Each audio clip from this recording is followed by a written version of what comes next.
احکام شرعیہ کے سلسلے میں تقلید کے حوالے سے دو تین مسئلے آپ کی خدمت میں عرض ہوں گے۔ اسلام کی جو تعلیمات ہیں تین بڑے حصے ہیں، کچھ اعتقادات ہیں، ایمانیات، اور کچھ احکام شرعیہ ہیں اعمال وغیرہ کے سلسلے میں، اور کچھ اخلاقیات۔ اصول دین میں تقلید جائز نہیں ہے، بإن معنی کی کسی کے کہنے پر انسان ایمان رکھے کہ خداوند متعال کے وجود، خداوند متعال کی یکتائی، خداوند متعال کی صفات وغیرہ وغیرہ پہ کسی کے کہنے پر انسان کہے کہ میرا ایمان یہ ہے اس لیے کہ مثلا فلاں شخص نے مجھے سکھایا ہے، وہ تقلید جائز نہیں ہے۔ اس میں انسان کے لیے ضروری ہے کہ یقین حاصل کرے، انسان کو یقین حاصل ہونا چاہیے دلائل کے ذریعے۔ اب ممکن ہے کہ کمزور دلیلیں ہوں یا قوی دلیلیں ہوں، اتنا مسئلہ نہیں ہے، یقین حاصل کرنا چاہیے کہ خداوند متعال موجود ہے، اس لیے خداوند متعال واحد و یکتا ہے، اس وجہ سے یہ صفات سلبیہ ہیں، اس وجہ سے یہ صفات ثبوتیہ ہیں، اس دلیل کی بنا پر، اور یہ چیزیں اسی طرح قیامت، رسالت، نبوت، امامت وغیرہ یہ چیزیں، ان میں اعتقادات حاصل کریں یقین کے ساتھ، دلائل کے ساتھ، یہ واجب ہے۔ تو لہذا ہر ایک کا یہاں بھی انسان خطرے میں ہے، چونکہ ہم لوگ خاندانی طور پر شیعہ چلے آتے ہیں، باپ دادا شیعہ ہیں تو ہم بھی شیعہ ہیں، اور پوچھتے بھی نہیں ہیں کہ ہم کیوں شیعہ ہیں۔ ہم اپنے اعتقادات کے بارے میں واجب ہے، لازم ہے خود تحقیق کریں، یا اپنے متعلقہ علماء کے پاس جائیں، ان سے مذاکرہ کریں، مباحثہ کریں، پوچھیں، تاکہ آپ کو یقین حاصل ہو جائے، یہ واجب ہے۔ اور باقی جو احکام شرعیہ ہے فروع دین میں، وہاں تقلید جائز ہے۔ احکام ضروری دین یعنی احکام قطعی دین، اس میں بھی تقلید ضروری نہیں ہے۔ وہ احکام جن کے واجب ہونے یا حرام ہونے کے بارے میں ہر شخص، ہر مسلمان کو معلوم ہو،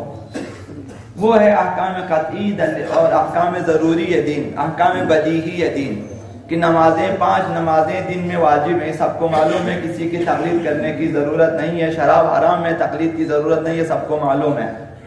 اور اس طرح جو موٹی موٹی باتیں ہیں جو بدیہیات میں ہیں، جن میں کوئی کسی قسم کا اختلاف نہیں ہے، ان میں بھی تقلید ضروری نہیں ہے۔ اگر کوئی مسلمان خود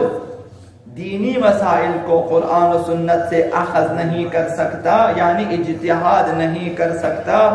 تو اسے چاہے کہ احتیاط کریں۔ احتیاط کرنے والا بھی تقریباً تقلید ہی کرتا ہے، فقہاء کے فتووں میں جانچ پڑتال کر کے احتیاط کے تقاضے کے مطابق عمل کرتا ہے۔ اگر اجتہاد بھی نہیں کر سکتا اور احتیاط بھی نہیں کر سکتا تو اسے تقلید کرنا واجب ہے، چوتھا راستہ نہیں ہے۔ لہذا تمام اپنے متعلقہ مبتلا بالمسائل کے سلسلے میں سب پر واجب ہے کہ وہ کسی مجتہد جامع الشرائط اور عادل اس کی تقلید کریں، خود چنیں، پوچھیں، تحقیق کریں، تلاش کریں، اپنے لیے ایک فقیہ کا انتخاب کریں، اور پھر اس کے بتائے ہوئے فتووں کے مطابق احکام اخذ کرے اور اسی طرح عمل کرے جس طرح اس نے بیان کیا ہے۔ یعنی فقیہ جامع الشرائط سے احکام حاصل کرنا واجب ہے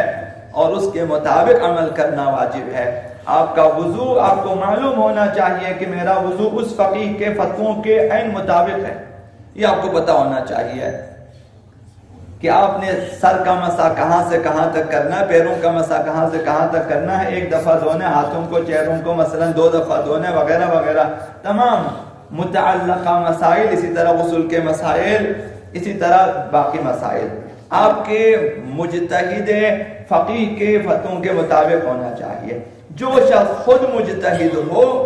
اس کے لیے تقلید جائز نہیں ہے، کہ وہ کسی کی خود اگر اجتہاد کر سکتا ہو دوسرے کی تقلید حرام ہے۔ شروع سے ہی اگر کوئی شخص مردہ مجتہد کی تقلید کرنا چاہے وہ بھی جائز نہیں ہے۔ آج ایک جوان بالغ ہو جاتا ہے، اسے چاہیے تقلید کرے، اب وہ کسی مردہ مجتہد کی تقلید نہیں کر سکتا، اب اسے چاہیے کہ زندہ فقہا میں جو عالم ہے، عادل ہے، اعدل ہے اور اعلم ہے، اس کی طرف جائیں، تحقیق کریں اور اس کے مطابق عمل کریں۔ تقلید جامع الشرائط مجتہد کی جا سکتی ہے، دل بخائی نہیں ہے۔ چونکہ میں پاکستانی ہوں، بہرحال میرا فقیہ بھی پاکستانی ہونا چاہیے،